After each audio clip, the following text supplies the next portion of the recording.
Assalamualaikum warahmatullahi wabarakatuh. Saya Nora Melati dari UEN Imam Bonjol Padang dengan prodi Tadris Matematika dengan NIM 2514040045. Di sini saya akan menjelaskan sedikit tentang sistem perkawinan yang diterapkan oleh masyarakat di Minangkabau. Nah, di sini saya akan mulai dari sistem perkawinan yang berlaku pada masyarakat Minangkabau itu ada dua. Yang pertama yaitu ada sistem perkawinan endogami dan eksogami. Tapi yang dipakai oleh masyarakat Minangkabau itu yaitu sistem perkawinan eksogami. Nah, sebelum saya masuk ke sistem perkawinan eksogami, saya akan menjelaskan sedikit apa itu yang dimaksud dengan sistem perkawinan endogami. Nah, sistem perkawinan endogami itu yaitu pernikahan atau perkawinan antar individu dalam satu kelompok yang sama. Maksudnya yaitu contohnya menikah dengan sesuku, menikah dengan satu kelompok atau satu kaum, ataupun ada menikah dengan satu negari. Nah, maksud dengan menikah satu suku ini itu hanya menikah dalam satu suku saja. Maksudnya dengan suku yang sama, tidak boleh menikah dengan suku luar. Contoh antara Tanjung dan Piliang, nggak boleh. Mereka hanya kalau sukunya Tanjung sama Tanjung saja, gitu maksudnya. Nah, adapun yang satu kaum itu, maksudnya tidak boleh menikah dengan di luar kaum tersebut. Lebih kurang sama dengan menikah dengan suku tadi itu. Nah, adapun juga yang dimaksud dengan yang dimaksud dengan menikah yang satu nagari. Contohnya yaitu misalnya negari atau daerah Padang dengan Padang saja, nggak boleh dengan Padang Pariaman. Nah, itu tidak boleh dalam sistem perkawinan endogami. Nah, itulah yang dimaksud dengan sistem perkawinan endogami. Masuk ke sistem perkawinan eksogami. Nah, yang mana sistem ini yang dipakai oleh masyarakat di Minangkabau. Yaitu sistem perkawinan eksogami ini kebalikan dari sistem perkawinan endogami. Kalau dari endogami tadi hanya membolehkan dalam satu kelompoknya saja, sedangkan eksogami diperbolehkan di luarnya saja, tidak boleh dengan dalam. Nah, contohnya yaitu dengan yang menikah dengan suku yang berbeda, contohnya antara Tanjung dan Piliang atau Tanjung Caniago. Tidak boleh Tanjung dengan Tanjung karena mereka itu sistem perkawinannya itu antara atau di luar suku atau di luar kaum atau di luar negari.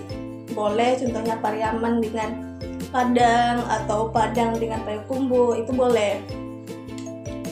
Nah, itulah yang dimaksud dengan sistem perkawinan eksogami. Tujuannya di sini adalah untuk menambah kekerabatan. Nah, jika sistem perkawinan endogami itu hanya berputar di satu kelompok saja, itu tidak menambah kekerabatan. Sedangkan tujuan dari pernikahan di Minangkabau itu adalah salah satunya adalah menjalin atau untuk penambahan kerabatan. Karena jika menikah contohnya antara suku Tanjung dan Caniago kan ini suku yang berbeda kan, di luar suku mereka kan. Nah, jika terjadi pernikahan di antara mereka dan menghasilkan contohnya kayak anak gitu kan, maka kekerabatannya itu kayak luas gitu, karena dia tidak hanya berputar di satu kelompoknya saja. Oleh karena itu, di Minangkabau memakai sistem pernikahan eksogami.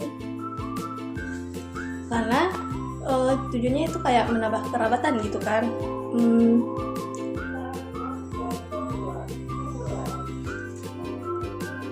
Maksudnya itu dia tidak terputus di satu etnis saja, tidak terputus di satu kelompok, di satu suku, satu negara saja. Nah, dari teori pertama, sistem perkawinan eksogami itu masuk ke teori kedua, yaitu residensi materi lokal. Nah, residensi materi lokal ini maksudnya atau contohnya kayak gini. Jika terjadi suatu pernikahan antara laki-laki dan perempuan di Minangkabau, maka laki-laki itu tinggal di rumah keluarga perempuan. Nah, lalu laki-laki ini disebut dengan sumando. Nah, sumando ini di Minangkabau ibaratkan Mbak Abu dia tertunggu.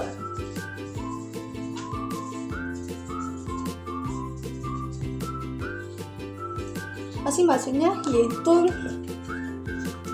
gini, dia itu posisinya lemah gitu kan, tapi dia tetap dihormati.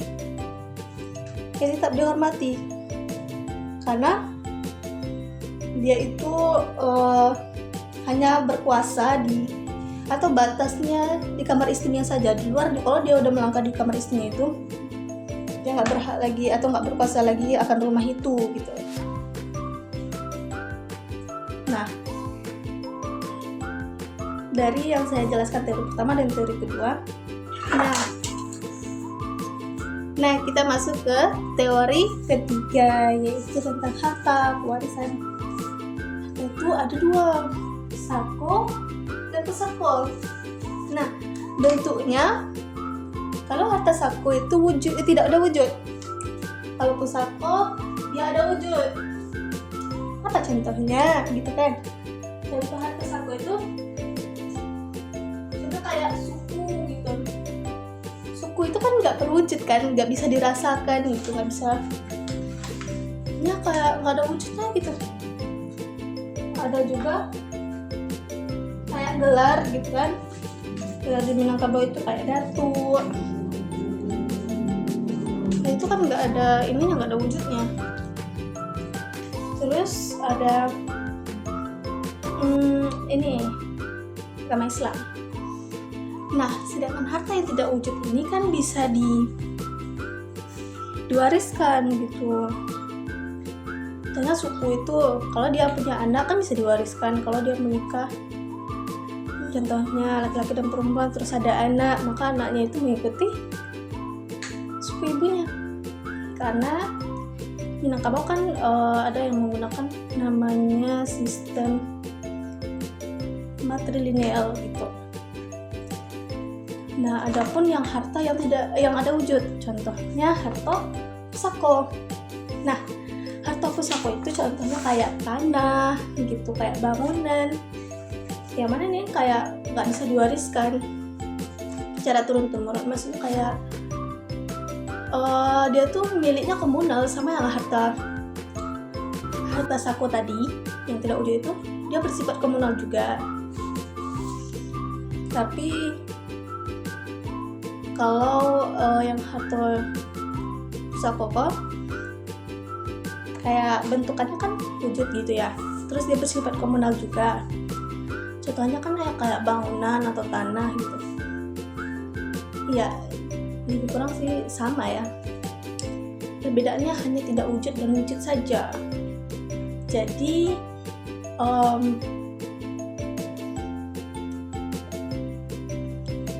perbedaannya di antara harta pusako dan sako itu dalam bentukannya gitu. Dan kalau harta sako tadi yang tidak ada wujud itu tidak ada yang merebutkan. Contohnya kayak nggak ada berebut untuk memiliki, itu nggak ada. Emang ada orang yang mau berebut dengan suku? Nggak ada kan?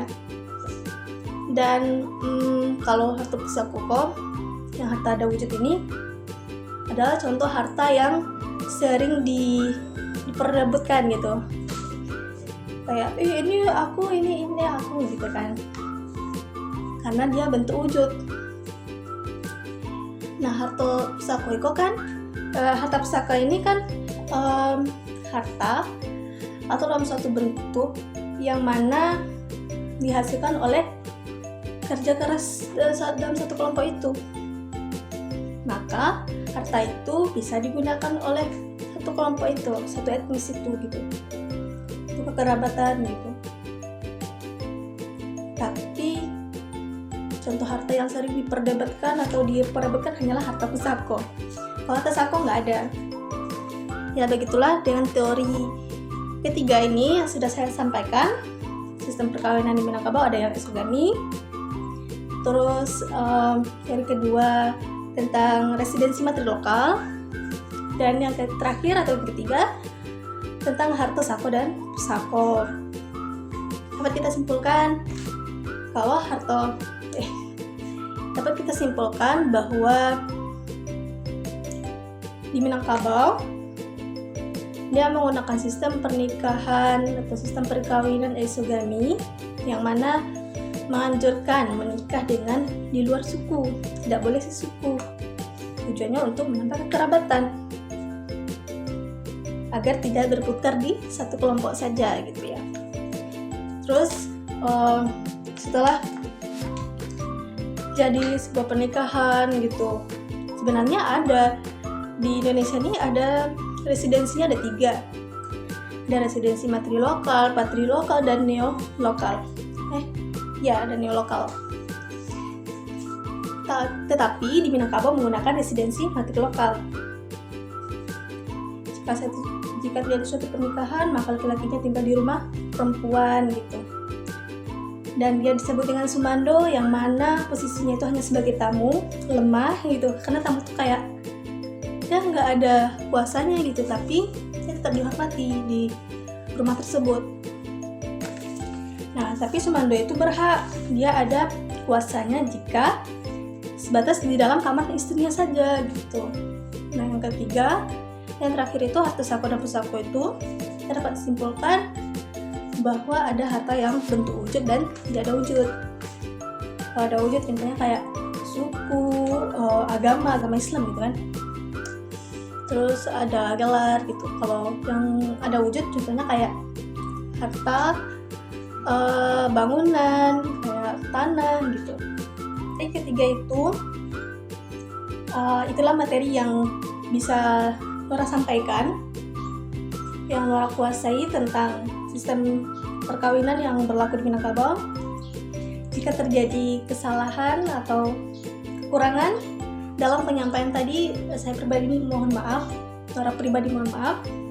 Dan mungkin untuk teman-teman bisa memahami apa yang Nora sampaikan tadi. Dan semoga bermanfaat. Saya Nora Melati, izin pamit undur diri. Wassalamualaikum warahmatullahi wabarakatuh.